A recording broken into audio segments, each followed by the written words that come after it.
Hi everyone, it's Ashley and welcome to my channel. For today's video, I thought I would talk a little bit about low income and low income homemaking on a budget, that sort of thing.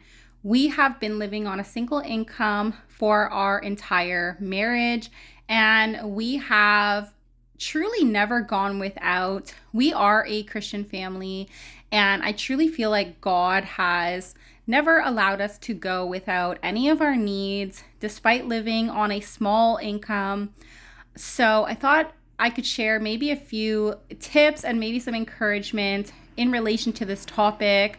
I know there's a lot of videos out there in regards to this at the moment. I think it is a big thing being talked about. And for that reason, it's taken me so long to kind of jump on board as well, because I felt like, what do I really have to say that has not already been said about this topic?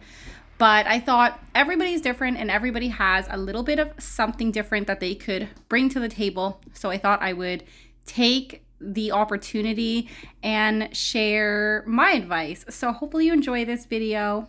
So my first tip would be to utilize the resources that are available to you, whether that would be work-related benefits, social like programs and things like that you may qualify for.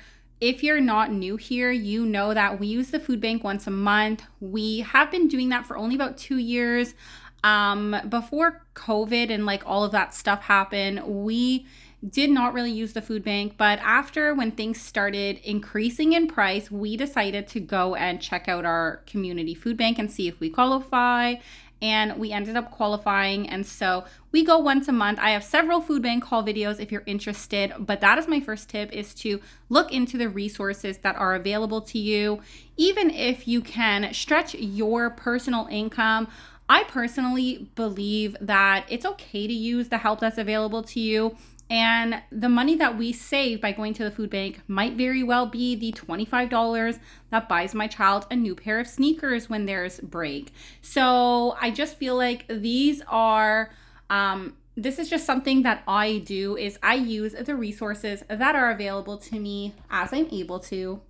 So my second tip, and this might be honestly completely obvious, but it's still worth mentioning, is to look over every single one of your expenses and cut back on that which you could go without. For example, you don't need all the streaming services. I know they're super fun and all of them have like different shows, but for us, we only have Prime and Disney.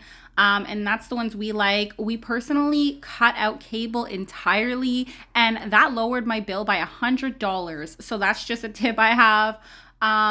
Walk when you can instead of utilizing gas. We only have one car. That's another thing I want to say, which I guess could be its own tip, but having only one vehicle really saves you a lot of money. We were actually thinking about getting a second vehicle, but the overall cost of maintaining a second vehicle was way more than we could afford at this time of life. And so although that would be amazing, we are not doing that at this moment because it's just too expensive. You have to account for repairs, all of the upkeep and maintenance, extra gas money, and just all of that. And so that's one thing I can say as well, is having one vehicle, even though I guess I could have made that a separate tip. But yeah, go over all of your costs and cut back on the things that you don't need. As you guys noticed, my video today has no music because I cut out Epidemic Sound. Even though I could technically make it work, it's just a lot of money. I am not monetized on YouTube. I'm not currently making anything. So for me to have Epidemic Sound does not make sense. And it's $25 a month that I am saving. So just going over all of your costs and cutting back where you don't need to be spending money is a big one. And I know you've probably heard this before, but I still think it's worth mentioning. The third tip I have, and honestly, I need to grow in this area, so I am right there with you if you struggle with this, but it is not spending so much money eating out. I am really bad for this myself. I get a little bit lazy sometimes or just tired, and I think I'm just gonna order a pizza. Well, lately pizza is quite expensive, honestly, especially if you don't do like the pickup deals. I can afford the pickup deals. They are like $8.99 for a pizza. That's fine. But when it comes to paying like $35 with delivery, that's expensive and that adds up over time. If you order even once a week, that just can get quite expensive. Right there, it's over $100. And I do need to get better about this myself. And so, no judgment for anyone who struggles in this area. But that's something I'm trying to work on right now is eating more at home. Even though it is more work, I think even just getting a few frozen pizzas to have on hand in place of that is going to save me a lot of money. But it is something I am currently working on. And honestly, I am seeing just how much I spent on takeout lately, and I'm not impressed with myself. So, this is an area I am working on, like I said, but eating at home definitely can save you a little bit of money. My fourth tip would be to buy things intentionally. Now, I feel like sometimes there's an assumption with low income that that means you cannot treat yourself, that means you can't buy nice things. I don't agree with this myself because I feel like there is a time to see money as a blessing, especially if you might receive a little bit more. I think there is a time for that. There's a time for everything, as the Bible says. And I think it's important to appreciate money as well and value it when we are able to have a little bit more. So it is okay to buy nice things, but intentional buying will definitely help us to not just buy things that are just kind of stupid. Like, do you ever go into a dollar store and you realize you've spent like $25 and you're like, was that worth it? I think that is where I'm talking about. Purchasing things with intention is definitely not wrong, though. I actually just bought a lamp set on Amazon the other day, and this has been something I've been wanting to do for a long time. I've even talked about it in one of my old Thrift With Me videos that I need to go and get some new lamps. And I looked at the thrift store, and honestly, they were all dirty and disgusting. And I was like, I just want a new pair of lamps. And so I allowed myself to purchase that. But again, it was an intentional purchase. It wasn't just me going to Walmart and putting a bunch of stuff in my cart and getting to the checkout and realizing I've spent $500. I've done that in the past and it sucks. The feeling it leaves you with is horror, and you wonder how you were so irrational in all of that spending. But yeah, I've definitely been there, and I'm trying so hard now to change my ways and be super intentional about the things that I'm buying and also what I'm bringing into my home, because that's just more stuff for me to declutter later on, which you guys know I post a lot of decluttering here on my channel. So I am trying to be very mindful now. If you guys were wondering what that mitten thing was on the end of my mop stick, it was the Norwex hand duster. I love it, but the only downfall is it doesn't have a stick to reach those high corners. So I thought the other day, I'm going to try it on like a broomstick or something and see if I could get it to work. Now, I don't know that it works as well as a tool that maybe has a stick built in. But we use what we have around here, and it didn't work too bad, honestly. The dust accumulates in my house really quickly. I do have cats, so that's probably partially the reason.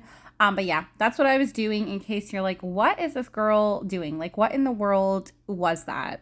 So we are getting to the end of the video, but before we close out, I just wanted to say, there have been times in the past on my food bank videos where people have been like, go get a job, or, well, why do you live on one income if you want to earn more money? I just have to say, it is incredibly hard sometimes to work as a stay-at-home mom. You have so many things to consider. Transportation, for one.